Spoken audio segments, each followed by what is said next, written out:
En plads. Ja. Hvad har du tænkt dig at gøre ved ham? Jeg ved det ikke rigtigt.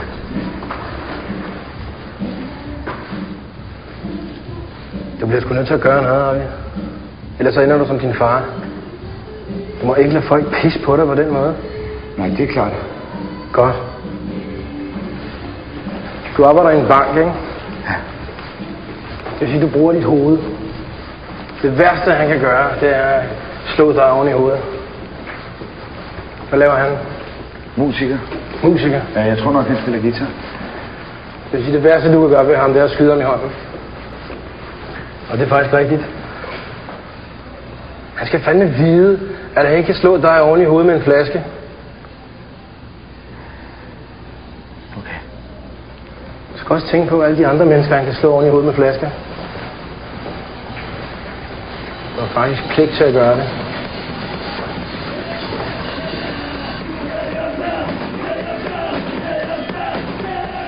Forstår du, hvad jeg mener? Ja.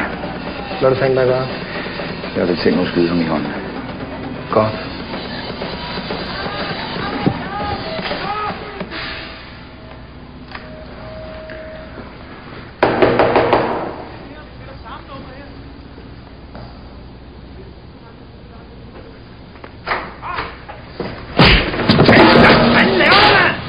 Var det dig, der knaldede en flaske ud på min bror? Sindssygt mig ikke! Nej! Hvad har du tænkt dig at gøre nu? Jamen nu har han jo ikke... Hvad har du tænkt dig at gøre nu? Jamen hans knæ. Hvad har du tænkt dig at gøre? Jeg vil slå ham. Jeg vil slå ham oven i hovedet med den her. Det er godt. Det er en god idé. Og vi er alle sammen rolige imens. Så vil min bror her Arvid knalde et askebær i hovedet på jeres ven. For helvede, mand! Din psykopat! Hvad fanden er det, du laver, mand? Hold din kæft. Jeg smadrer dig næste gang, jeg ser dig! Jeg smadrer sgu jer begge to! Hold din kæft. I er så døde begge to, og sindssygt mig ikke døde! I får så meget tæsk! Jeg smadrer dig, mand!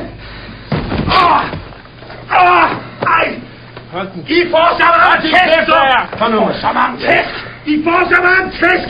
Jeg smadrer dig, mand! Jeg smadrer dig! Kom nu, Arvid, mand. Gør det nu.